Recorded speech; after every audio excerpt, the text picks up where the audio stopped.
家好，我是小林老师。那今天呢，要来分享元素石点燃的一个流派。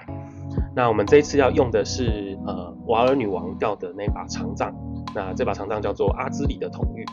那这把长杖呢，有几个点还蛮特别的，就是它可以让你免晕，然后免反射，然后再来是它不用6连就有7连的效果，因为它的技能是绑在长杖上的。那这个长杖上呢，有一个女王之玉的技能。那这个技能呢，它是一个触发技能，但是你只能够用手动的方式去释放，就是你不能够用其他方法辅助这样子。那这个技能它会触发2个技能，一个叫做审判烈焰，就是有点像烈焰爆破的圈圈。那另外一个是审判风暴，就是范围很大的圈圈这样子。那一个是火伤，一个是电伤的。那这2个技能都还蛮强的。第一个是它的点伤很高，然后再来是它的伤害效用。像那个审判烈焰的话，它是850%。所以如果你有点伤的珠宝或者是一些手套的话，它会直接乘8.5倍这样子。那审判风暴的话也是，就是它的伤害效用虽然说没有那么高，但它范围很大。那再来是它必定会感电。那这2个技能都本身带有穿抗了。那我们玩的是点燃，所以我们只要看穿火抗就好了。那技能连线的话，我们就是搭点燃相关的辅助技能，像是致命异常、急速普动、燃烧伤害。那其他的话，像持续时间缩短的话，是为了让它这个爆炸的圈圈可以再释放的快一点。那启发解决耗魔的问题，然后再来是牺牲的话给点伤。那因为我们这个流派的话，我们不需要撑等级，那所以说拿点伤是最好拿伤害的方法。那其他技能的话，像是魔像的话，我们开了巨石魔像、烈焰魔像、混沌魔像跟闪电魔像。那最重要的其实我觉得是闪电魔像，因为它会给回魔。那混沌魔像的话会给持续上加成，那巨石魔像的话会给回复这样子。那诅咒的话，因为我们有3个诅咒，所以我们用的是元素要害、惩戒跟易燃。那光环的话，我们开了极地装甲跟血肉骸骨。那血肉骸骨因为你是元素石的关系，所以你的圈圈会很大一圈。那还有探测机受串无边异能。那虽然说我们是100%感电没错，但是我发现我们的感电没有办法达到就是我们的趴数没有办法达到很高，所以我还是选择拿探测机兽去拿一点这个承受伤这样子。那如果你不要这个的话，其实你也可以改开一些防御类型的光环。那因为其实这个探测机兽大概给的伤害7-8%左右而已，所以其实也还好，可以换掉。那天赋专精的部分的话，就是元素石的老套路，就是你把火焰相关的天赋都点起来。然后我们的涂油的话，我是涂3流手段，这个是在决斗者的下面。然后有多了一个是护甲能盾的专精，这个是因为我的装备有找手套、头盔、鞋子都有护甲跟能盾，那这样子的话，我的盾会比较多，那容量也会比较高一点。好，再来是升华的部分。那升华的话，我这边是点了先祖蛛网，就是魔像跟火焰雕塑者必定点燃，还有毁灭之心这3个天赋的路线。那其实的话，我有想过说，如果魔像有一点被砍了，那可能就不走魔像了，我们可能就走必定感电这样子。那防御的话是走格挡，所以天赋的话没有什么特别的，那只有开一个新团。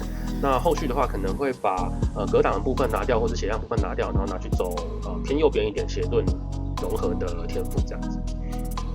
那装备的部分的话也是一样，会尽量不要用到太贵的传奇。那我们这边选的就是这个长杖，这个长杖除了前2天会比较贵以外，后面都是就是10C以内的价格这样子，而且不需要连6连。然后再来是鞋子的话，我现在是穿球鞋，但其实一开始的话可以选择另外一个叫做传承愤怒的鞋子，这个是我记得是世界者教的鞋子，然后它会给焦灼的效果，所以这个也不错。那其他的护甲的话，像手套、身体跟头，其实只有手比较重要，就是因为我们要拿红蓝王的曝晒跟点燃扩散。那其他2个部位的话，就是补血补抗。那我这边的话，有选护甲能盾，是因为我要配合我的专精这样子。那装备的话，可以多找一些敏捷，因为我们的流派还蛮缺敏捷的。那饰品的部分的话，一样戒指就是极地毁灭配咒诅。那我觉得玩火焰的流派的话，这2个戒指实在太好用了。那这个咒诅的话，可以直接处理你诅咒上限的问题。那如果你今天是往右边点的话，我觉得可以点加1咒，然后再想办法去找到一个其他地方可以拿加1咒的方法。那这样子的话，这个咒诅可以解放掉这样子。那最简单的方法还是直接用这2颗啦，我觉得会省蛮多麻烦的。然后项链跟腰带的话，项链是用磨难之2，那就是因为我们有很多异常状态嘛，再加上我的天赋上是有点中毒的纹身的，所以我也会中毒，所以这样子的话就可以拿很多的承受伤。然后再来是腰带的话，我是用业务降临这个腰带。那因为我们等一下会介绍珠宝的部分，那这个腰带给我们很多的伤害这样子。那珠宝的话，我是觉得是这个流派最特别的部分原因是因为我们全部的点商都可以点燃嘛，所以所有的法术附加，不管你是附加物理元素混沌都可以吃得到。那再来是双手武器时法术附加这个词基本上是没什么人在用，所以这个的话我们也全部都可以拿。所以像一些催眠之眼的宝珠，你可以拿5、6条词的点伤，那甚至加生命都很便宜，因为这个一个可能才70C 而已。那我觉得拓荒来说会非常好用。那再来是巨型星团跟中型星团的话，就是找元素的或是火焰的。那中型星团的话，要找耗尽苦难跟后坐力这2条词。那一开始比较贵的话可以择一。那因为点燃加速对点燃流派来说的增伤效果是还蛮好的这样。那这个流派呢是在上一部影片之后，那我就在编年纸上逛，说看有没有什么传奇可以拿来构筑流派这样子。那看到这把长杖，觉得蛮特别的。那搜寻了一下 YT， 也看到其他人有拍他的一些技能的特效。那虽然说是还蛮伤眼睛啦，但不过真的是还蛮帅的这样子。